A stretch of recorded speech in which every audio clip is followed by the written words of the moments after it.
क्षमा का मसीह, इसी कारण वह उन लोगों का भी सदा के लिए उद्धार कर सकता है जो उसके द्वारा परमेश्वर के पास आते हैं, क्योंकि वह उनके लिए विनती करने को सदा जीवित रहता है।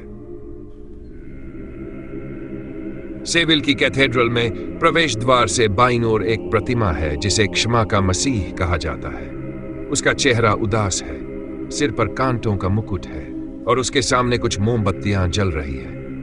यह सोचना दुखद है कि रोमन कैथोलिक कलीसिया के बहुत से विश्वासियों के लिए यही उनका मसीह है, एक ऐसी प्रतिमा जो न देखती है, न सुनती है, न बोलती है और न बचाती है। क्षमा का मसीह? हमें पूछना पड़ता है, कैसी क्षमा?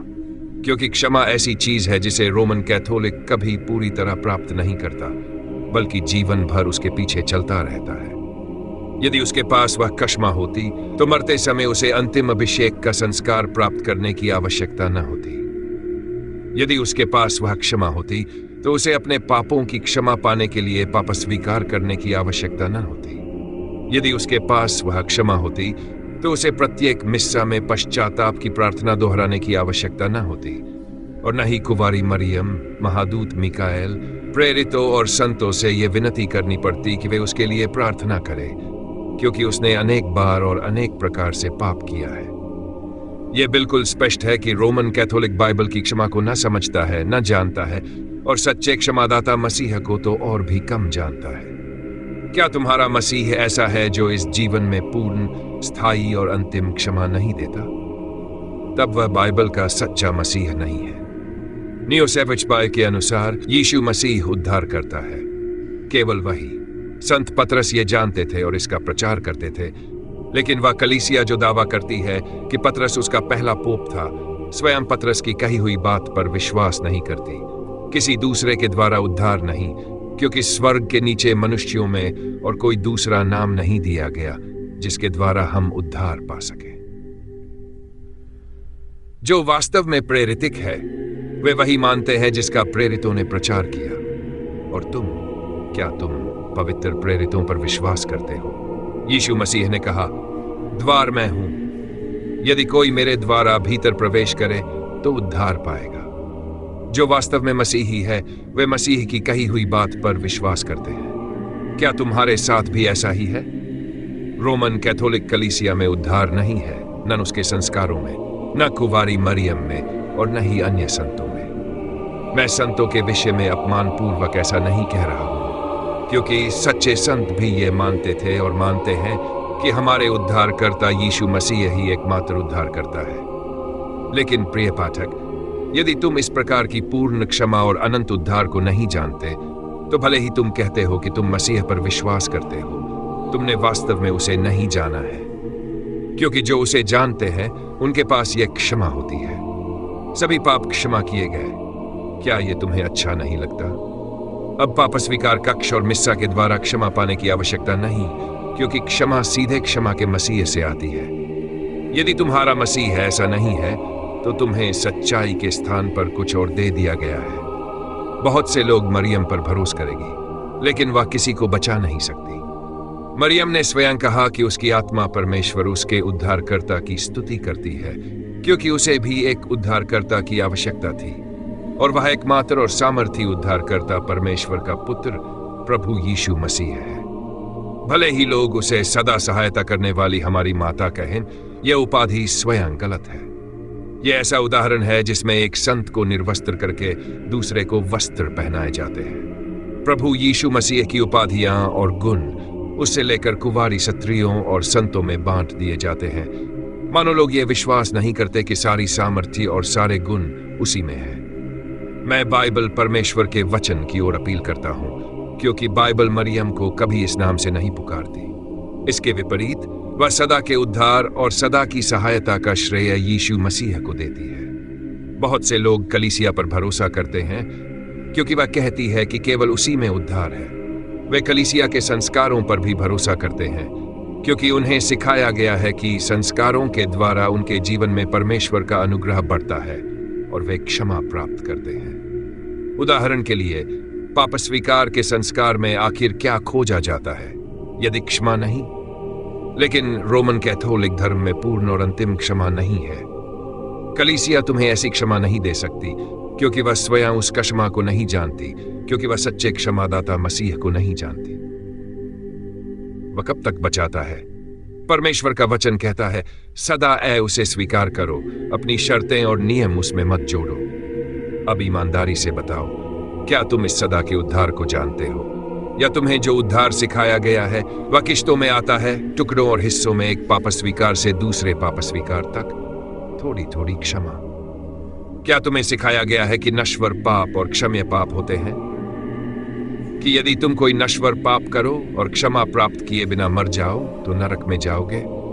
मैं तुम्हें उस बात पर विचार करने के लिए आमंत्रित करता हूं जो मेरी राय नहीं है बल्कि परमेश्वर का वचन है।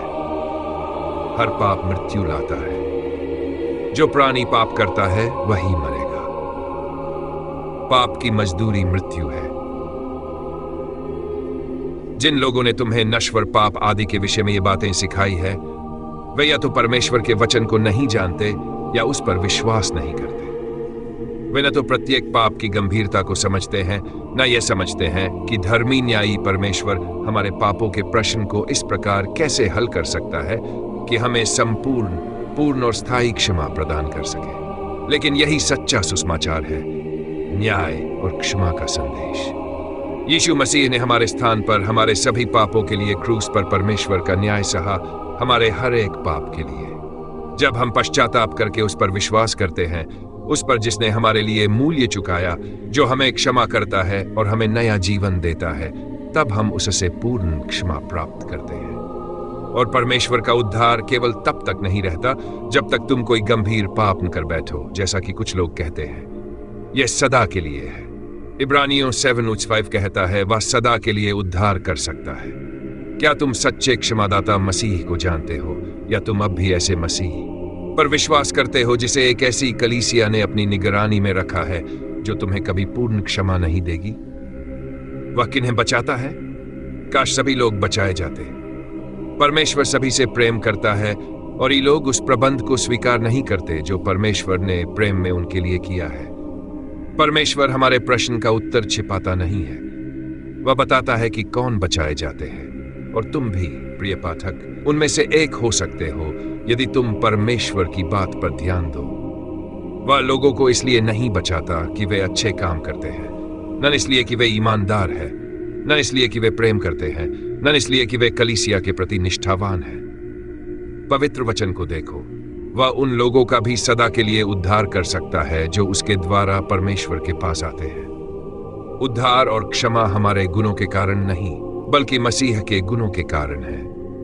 कलीसिया तुम्हें सिखाती है कि संस्कारों के द्वारा अनुग्रह प्राप्त करके अपने आप को परमेश्वर के लिए अधिक स्वीकार्य बनाओ, ताकि अंत में परमेश्वर तुम्हें बचाए। लेकिन बाइबल कहती है, पर जो काम नहीं करता परंतु उस पर विश्वास करता है जो अधर्मी को धर्मी ठहराता है, उसका विश्वास उसके लिए धार्मिकता गिना जाता है। सुसमाचार का यह सत्य स्वतंत्र करने वाला है। हजारों लोग जिन्होंने परमेश्वर की इस बात को स्वीकार किया है, वे रीति विधियों और लितानियों, संस्कारों और बार बार चढ़ाए जाने वाले बलिदानों की उस व्यवस्था की गुलामी से मुक्त हो चुके हैं जो कभी एक भी पाप को दूर नहीं कर पाती। परमेश्वर के पास किसके द्वारा जाना चाहिए? कलीसिया प्रायः कहती है, मरियम के द्वारा यीशु के पास।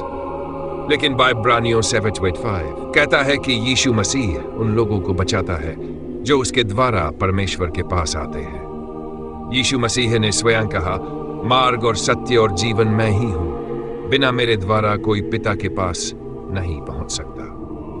कुछ वर्ष पहले जब पोप स्पेन में सैंटियागो दे कॉम्पोस्टेला गए, तो सैंटियागो के युवा कैथोलिकों ने पूरे स्पेन की सड़कों के किनारे कई विज्ञापन पट किराए पर लिए और उन पर बाइबल का एक पद लिखा, जिसे माना जाता है वे अपनी भक्ति या धर्मपरायणता दिखाना चाहते थे। लेकिन उन्होंने चुने हुए पद को पूरा नहीं लिखा, उन्होंने उसे आधा कर दिया, उन्होंने आधा भाग छोड़ दिया। वह यूहन्ना पोन 6 था, मार्ग और सत्य और जीवन मैं ही हूं। वे वहीं रुक गए और आगे का भाग नहीं लिखा, क्योंकि निश्चय ही वे दूसरा भाग नहीं लिख सकते थे, क्योंकि वहां व्यक्त सत्य स्वयं पोप को भी बाहर कर देता है। यीशु ने कहा, बिना मेरे द्वारा कोई पिता के पास नहीं पहुंच सकता। पोप सर्वोच्च पुल या सर्वोच्च पोंटिफ नहीं है, अर्थात स्वर्ग और पृथ्वी के बीच या परमेश्वर और मनुष्य के बीच सर्वोच्च सेतु। वह किसी को परमेश्वर तक नहीं पहुंचाता, क्योंकि परमेश्वर का मार्ग उसके द्वारा नहीं, रोमन कैथोलिक कलीसिया के द्वारा नहीं और न किसी दूसरी कलीसिया के द्वारा है, बल्कि प्रभु यीशु मसीह के द्वारा है। हमारे प्रभु के पवित्र प्रेरितों ने प्रचार और शिक्षा दी यीशु के द्वारा परमेश्वर के पास। कोई दूसरा मध्यस्थ नहीं, कोई कलीसिया और संतों का कोई समूह बीच में नहीं आता, क्योंकि परमेश्वर एक ही है और परमेश्वर और मनुष्यों के बीच एक ही मध्यस्थ है, अर्थात मसीह यीशु जो मनुष्य है। यही सच्चा क्षमा का मसीह है। क्या तुम उसे जानते हो? वह किसी कैथेड्रल में नहीं है और कोई प्रतिमा उसका वास्तविक प्रतिनिधित्व नहीं करती। वह जीवित है, पिता के दाहिने हाथ बैठा है और वह उन सभी को सदा के लिए बचाता है जो उसके द्वारा परमेश्वर के पास आते हैं। क्या तुमने कलीसिया, संस्कारों, अपनी प्रार्थनाओं, अपने कर्मों, अच्छे इरादों, ईमानदारी आदि के द्वारा परमेश्वर के पास आने की कोशिश की है? तब तुम गलत मार्ग पर रहे हो और संभवतः तुम्हें गलत शिक्षा दी गई है। क्षमा का मसीह, सच्चा मसीह, परमेश्वर तक पहुंचने का एकमात्र मार्ग है और वह रोमन कैथोलिक कलीसिया की निगरानी में नहीं है। वह इस प्रकार कैसे बचा सकता है? क्योंकि जो उद्धार, क्षमा और छुटकारा उसने हमारे लिए क्रूस पर मरकर प्राप्त किया वह अनंत है। इब्रानियों 9 प्राप्त किया। और यदि छुटकारा अनंत है तो वह किश्तों में नहीं आता, वह संपूर्ण रूप से मिलता है। यह उस पर निर्भर करता है, हम पर नहीं। इब्रानियों 5 कहता है कि मसीह सदा जीवित रहता है कि उनके लिए विनती करे। वह उन सभी की देखभाल करता है जिन्होंने उस पर विश्वास किया है और उनके पापों की क्षमा तथा स्वर्ग में स्थान की गारंटी किसी और चीज पर नहीं, बल्कि स्वयं यीशु मसीह पर है जो पिता के दाहिने हाथ बैठा है। क्या अद्भुत सुरक्षा है! उसका जीवन अविनाशी है। इब्रानियों, परमेश्वर नई वाचा में कहता है, और मैं उनके पापों और उनके अधर्म के कामों को फिर कभी स्मरण नहीं करूंगा। इसीलिए उद्धार अनंत है, क्योंकि ऐसी क्षमा है जो अंतिम और पूर्ण है, जो पापों के प्रश्न को सदा के लिए समाप्त कर देती है। मेरे साथ ध्यान दो कि कैथोलिक कलीसिया नई वाचा, परमेश्वर का मेमना जो संसार का पाप उठा ले जाता है आदि जैसे बाइबल के शब्दों का उपयोग करती है, लेकिन वह उनके अर्थ को नहीं जानती। वह परमेश्वर के मेमने को, पाप को एक बार और सदा के लिए दूर करने की अनुमति नहीं देती, बल्कि उसके लिए पाप का विषय कभी समाप्त न होने वाली प्रक्रिया बना रहता है, क्योंकि वह क्षमा के मसीह को नहीं जानती। वह निश्चय ही बहुत से बाइबल के वाक्यों का उपयोग करती है, लेकिन वह उनके सरल और स्पष्ट बाइबलीय अर्थ को न समझती है और न स्वीकार करती है। और फिर भी वह दावा करती है कि शिक्षण अधिकार उसी का है।